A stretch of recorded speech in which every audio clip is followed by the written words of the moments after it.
자기 선택적 독서는 독자가 자기가 읽고 싶은 책을 스스로 선정하고 자율적으로 책을 읽는 것이다.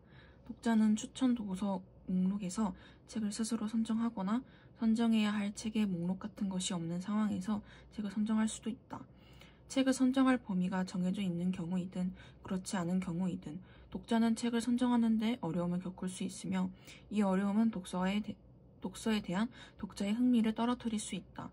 또한 책을 잘못 선정하여 독서에 실패하면 독서 자체에 대한 흥미나 동기가 떨어질 수도 있다.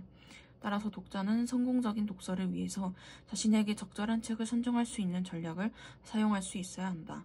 이와 관련하여 독자에게 적합한 책을 고를 수 있는 전략으로 우츠와 웨드윅은 북매치 전략을 제안하였다.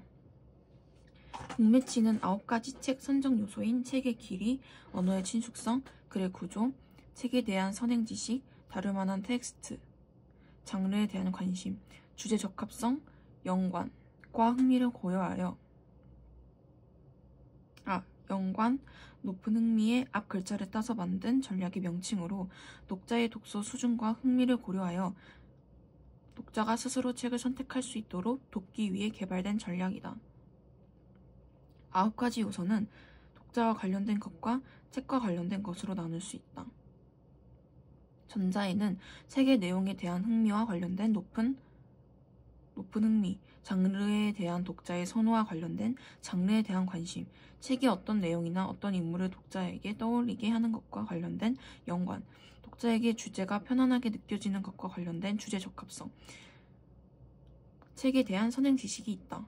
후자에는 독자가 읽기에 적당한 정도의 분량과 관련된 책의 길이, 그의 의미가 잘 이해되는 것과 관련된 언어의 친숙성, 글의 구조, 책에 사용된 단어의 수준과 관련된 다룰 만한 텍스트가 있는가.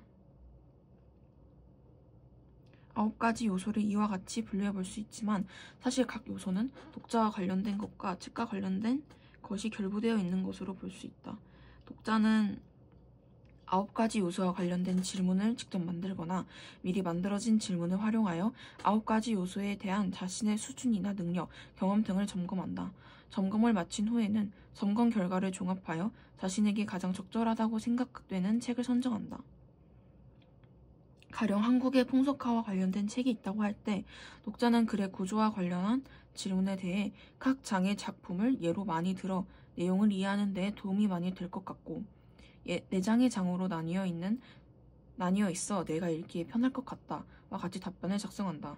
독자는 북매치 전략을 활용하는 과정에서 책 선택의 어려움이나 적절하지 않은 책 선정으로 독서 과정에서 겪었던 어려움을 떠올려보고 이를 인식함으로써 자신에게 적합한 책을 고를 수 있는 역량을 기를 수 있다.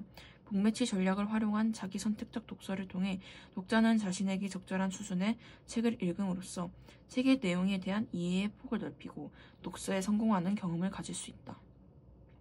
독서에 성공하는 경험을 한 독자는 독서에 대한 흥미와 동기가 높아지며 독자 자신의 독서 능력과 성공적인 독서 행위에 대한 기대와 믿음을 높일 수 있게 된다.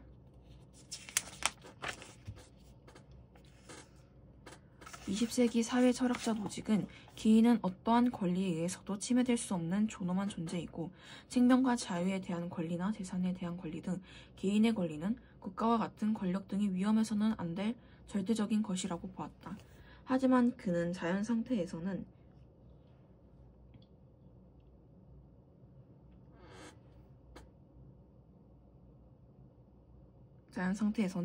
개인이 다른 개인의 권리를 침해할 수도 있으므로 개인의 권리를 보호할 수 있는 최소한의 권력을 지닌 국가가 필요하다고 보았다. 그는 무정부 국가 그리고 유토피아에서 자연 상태에서 최소 국가에 이르는 일련의 과정을 분석하여 가장 정당한 국가가 무엇인지에 대해 설명하였다. 노직은 국가가 강제력의 독점과 모든 사람에 대한 보호 서비스 공급이라는 2가지 요건을 갖추어야 한다고 보았다. 이때 강제력은 부당한 침해에 대해 처벌할 수 있는 권위적 힘, 즉 권력을 뜻한다. 노직이 상정한 자연 상태에는 권리를 가진 개인들이 살고 있다. 자연 상태에서는 개인 간의 분쟁이 발생할 수 있고 다른 이에게 권리를 침해받을 수 있다. 권리 침해와 이로 인한 분쟁을 방지하기 위해 자연 상태에 놓인 개인들은 자발적으로 보호협회를 결성하고 협동을 통해 서로를 보호한다. 하지만 협회에 속한 모든 사람이 보호받기 위해서는 회원들이 항상 대기 상태에 있어야 하는 불편함을 겪게 된다. 이러한 문제를 해결하기 위해 상업적 보호협회가 탄생하게 되는데 사람들은 협회의 대가를 지불하고 보호 서비스를 받게 된다. 이 협회는 회원과 사적으로 계약된 상태이므로 계약 당사자들만을 보호한다. 상업적 보호협회들이 여러 개 생겨나면 이들끼리 경쟁을 하게 되고 이 결과 일정 지역 안에서 보호를 지배적으로 행사하는 지배적 보호협회가 형성될 수 있다.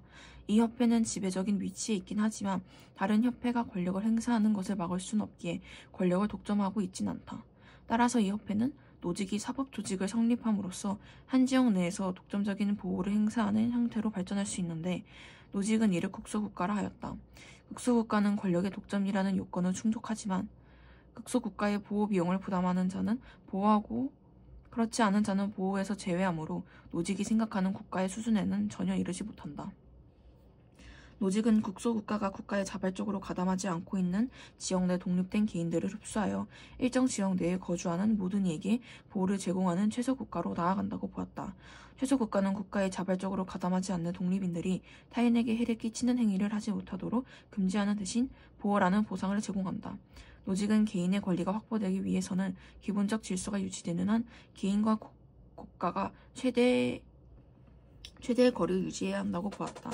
무정부 상태보다는 나은 국가, 그러나 최소의 보호 능력 이상으로 확장되지 않은 국가를 이상적인 국가로 본 것이다. 국가의 기능은 국민의 보호에만 국한되고 개인은 보호에 대한 대가로 수수료를 지불하면 된다고 보았다. 이것이 노직이 그리는 자유주의적 국가의 이상이었다. 최소 국가보다 확장된 국가는 필연적으로 개인의 권리를 침해한다고 보고 개인의 권리에 대한 간섭을 최소화하는 국가로 나아가야 한다는 노직의 주장은 국가의 역할을 너무 부정적으로만 인식한다는 비판을 받는다. 또한 그가 설정한 최소 국가는 국가로서의 공적 성격을 갖기보다 사적 협회에 불과하다는 지적을 받기도 한다. 하지만 국가라는 거대한 공동체 안에서 개인의 권리를 경시하던 사람들에게 개인의 권리에 대한 존중을 바탕으로 이상적인 국가를 형성할 수 있다는 메시지를 던졌다는 점에서 의의가 있다. 공공선택 이론에서는 공공재의 공급 결정과 같은 공공선택의 과정에서 각 개인의 선호가 사회 전체적인 선택으로 전환되는 과정이 정치적 의사결정이 어떤 경제적 의미를 갖는가를 분석한다. 공공선택 과정에 있어서 어떤 의사결정 방법이 가장 효율적인가? 이러한 질문에 대해 뷰캐넌과 털록은 의사결정 비용과 외부 비용이라는 개념을 활용하여 해답을 제시하고 있다. 의사결정 비용이란 합의를 이끌어내는 데 필요한 시간과 노력을 의미한다. 어떤 집단에서 논의 중인 의의를 통과시키기 위해 요구되는 찬성자의 비율이 높아질수록 의사결정 비용은 증가한다. 반면 외부 비용이란 다른 사람의 행동 결과로 인해 개인이 감수해야 하는 비용으로 어떤 의안이 통과되었을 때 이로 인해 자신이 손해를 본다고 느끼는 사람에게 발생한다. 따라서 어떤 의안을 통과시키기 위해 필요한 찬성자의 비율이 높아질수록 이러한 외부 비용이 감소하게 된다. 그러므로 어떤 특정한 표결 방식과 관련된 총 비용은 이 두 가지 유형의 비용을 합친 것이다. 아래 그림에서 세로축은 의사결정에 수반되는 비용을 나타내며 가로축은 의안을 통과시키기 위해 필요한 찬성자의 비율을 나타낸다. 곡선 A는 의사결정 비용을 의미하며 곡선 B는 외부 비용을 의미한다. 그림에서 보는 것과 같이 의안을 통과시키는 데 필요한 찬성자의 비율이 낮으면 의사결정 비용은 낮아지는 반면 외부 비용은 높아질 수밖에 없다. 반대로 의안을 통과시키는 데 필요한 찬성자의 비율이 높아지면 외부 비용은 낮아지는 반면 의사결정 비용은 높아지게 된다.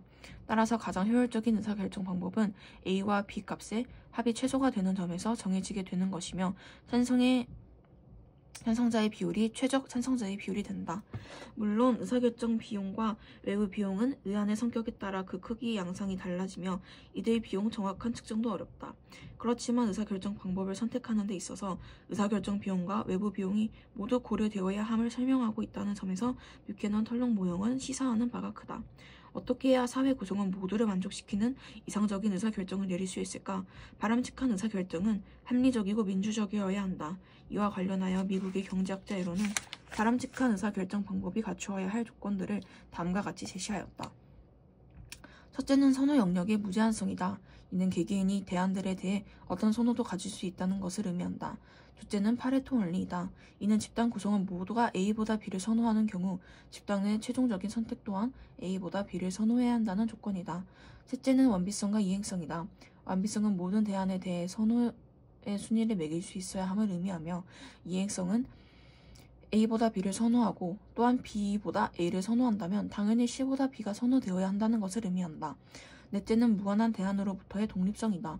이는 A와 B 간의 순위는 단지 A와 B의 비교에 의해서만 결정되어야 하지, 제 삶의 대안 C가 등장했다고 해서 A와 B의 순위가 역전되어서는 안 된다는 조건이다. 다섯째는 비동적성이다. 어느 누구도 집합적인 선택의 과정에 대해서 결정적인 영향력을 행사해서는 안 된다는 조건이다. 즉, 다른 모든 사람의 선호가 무시된 채 특정인의 선호가 곧 사회 전체의 선호가 되어서는 안 된다. 에로가 제시한 조건들은 합리적이고 민주적인 의사결정을 위해 당연히 존중되어야 하는 것들이다. 그러나 에로는 불가능성 정리를 통해 사회 구성원의 숫자가 2명 이상이고 선택 가능한 대안의 숫자가 3개 이상일 경우 5가지 조건을 모두 충족하는 방법은 존재하지 않는다는 것을 증명하였다. 에로에 따르면 조건 1에서 4를 충족하는 유일한 방법은 독재이기 때문에 5가지 조건 사이에 모순이 발생하여 이를 모두 충족하는 방법은 존재하지 않는다. 에로의 불가능성 정리는 모든 집단 의사결정 방식이 항상 문제가 있다고 설명하는 것은 아니다. 에로의 불가능성 정리는 집단 의사결정 방법이 합리적이거나 민주적인 의사결정이 아닐 수 있음을 지적하며, 어떠한 의사결정을 통해 도출된 결과도 완전할 순 없으므로 선택되지 못한 다른 대안들도 존중해야 한다는 점을 시사한다.